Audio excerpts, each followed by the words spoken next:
plaît là-dedans, au moment où je mets l'aventure en place, au moment où j'essaye de la concevoir, l'idée qui me plaît, c'est que je vais vivre vraiment à fond mes croyances. Et sur Eurotopia, j'ai donc traversé 8 pays, la France, la Suisse, l'Allemagne, l'Autriche, la Slovaquie, la Hongrie, la Serbie et pour terminer, la Roumanie.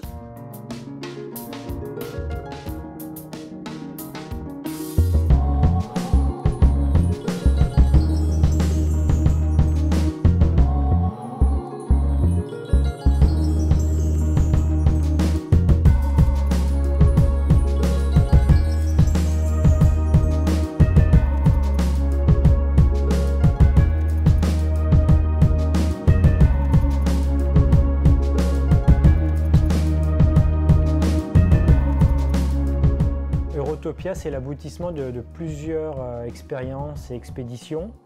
Par ordre chronologique, au moment où je descends la Loire, où là je vis l'expérience d'un jeûne spontané, donc je découvre en fait que je peux rester une semaine sans manger et avoir de l'énergie. Ensuite, 2015-2016, il y a America Extrema, où là, à plusieurs fois, mon intuition me fait faire des choses complètement déraisonnables, j'ai envie de dire, alors que la raison n'approuve pas du tout. Des intuitions qui se révèlent être justes et qui, dans certains cas, me sauvent la vie. Ensuite, en 2018, c'est l'année de la marche enfin, où là, je fais l'expérience de marcher 2 semaines dans le Grand Nord canadien sans manger.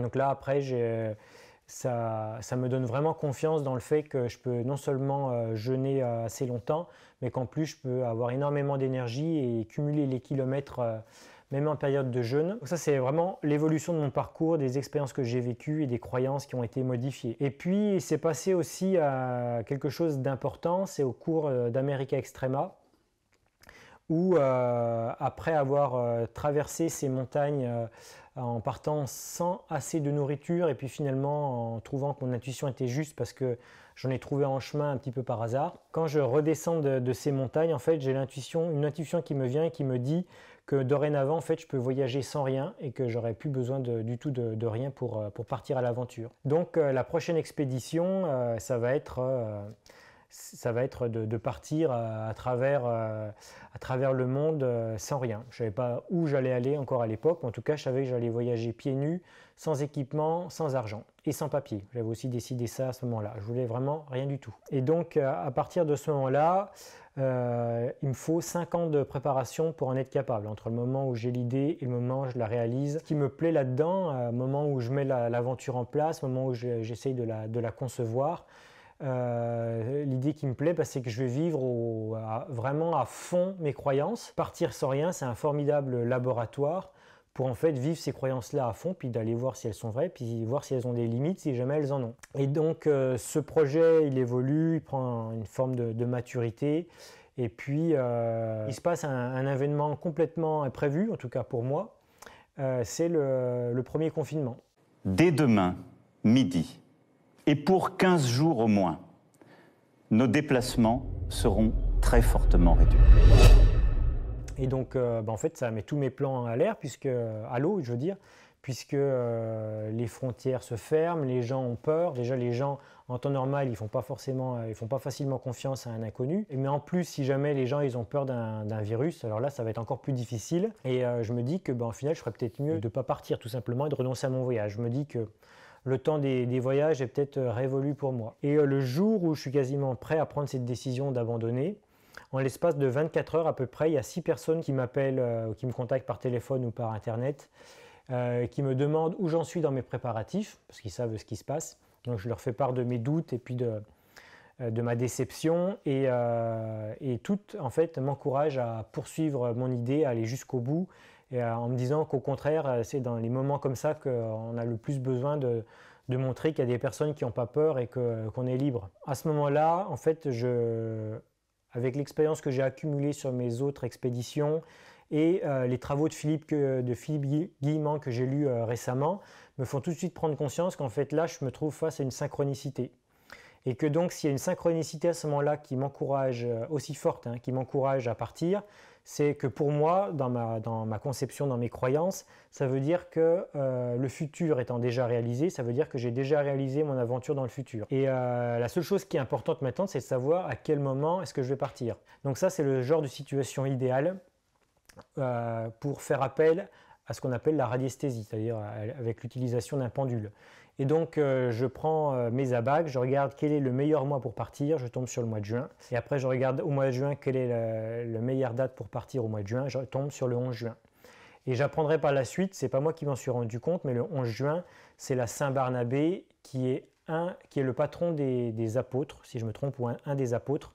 Et moi, ça me parle beaucoup, je vois vraiment ça comme un clin d'œil de l'univers, presque comme si j'étais parti sous le patronage d'un saint, tout simplement parce que les personnes qui, avant moi, ont voyagé complètement sans rien ni même chaussures, il n'y a que les apôtres qui l'ont fait.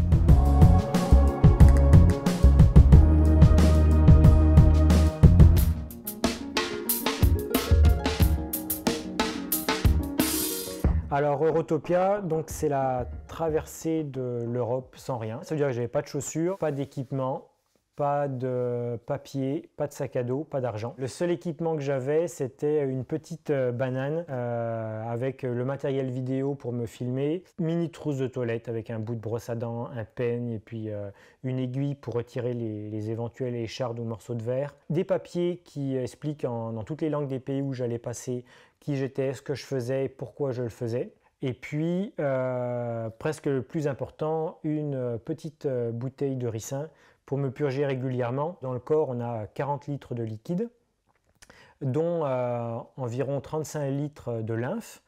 Une lymphe dont on ne parle jamais, on parle toujours de ces 5 litres de sang en moyenne, mais la lymphe, les médecins en parlent très peu. Alors qu'en fait, les anciens, eux, en parlaient abondamment, puisque les anciens à l'époque d'Hippocrate, par exemple, parlaient de ces liquides-là, ils les appelaient les humeurs. Et s'ils les appelaient les humeurs, c'est parce qu'ils avaient compris que quand les humeurs étaient chargées, on était de mauvaise humeur. Voilà, ça avait un impact sur nos émotions, sur notre ressenti, sur notre bien-être. Et quand on mange vivant, quand on fait des nettoyages avec des purges, en fait, on nettoie nos humeurs.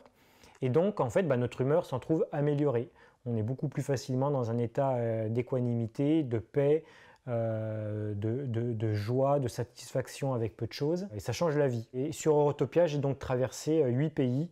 La France, la Suisse, l'Allemagne, l'Autriche, la Slovaquie, la Hongrie, la Serbie et pour terminer, la Roumanie. Alors au départ, je n'avais jamais couru aussi longtemps pieds nus. J'arrivais difficilement à faire plus de 20 km pieds nus quand je suis parti sur Eurotopia. Et donc je pensais que mon voyage allait durer beaucoup plus longtemps, au moins le double de temps, parce que je ne me voyais pas courir plus de 20 km par jour.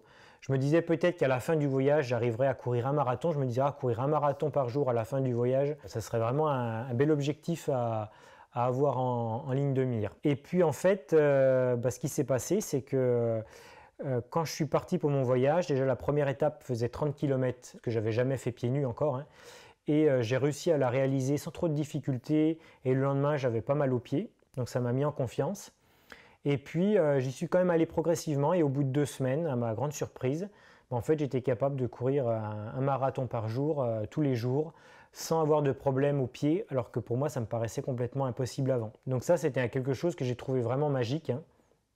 Et sur l'ensemble du voyage, la moyenne, c'était à peu près 45 km par jour.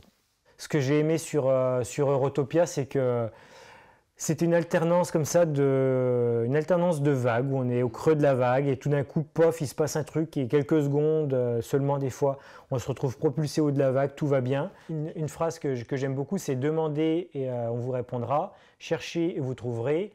Et frapper et on vous ouvrira. Voilà, c'est vraiment la philosophie de ce voyage-là où tout ce dont j'ai besoin, j'ai la certitude que je vais le trouver sur mon chemin. Quand on sait qu'on va dans la bonne direction, sur le chemin, après, il n'y a plus à s'inquiéter des hauts et des bas, il y a juste à rester en pleine conscience, à les accepter parce que, voilà, comme je l'ai vécu sur mon voyage, pendant 88 jours, j'avais rien du tout et mis à part une poignée de nuits, j'ai toujours trouvé un endroit où dormir, des gens pour m'accueillir, me nourrir, etc.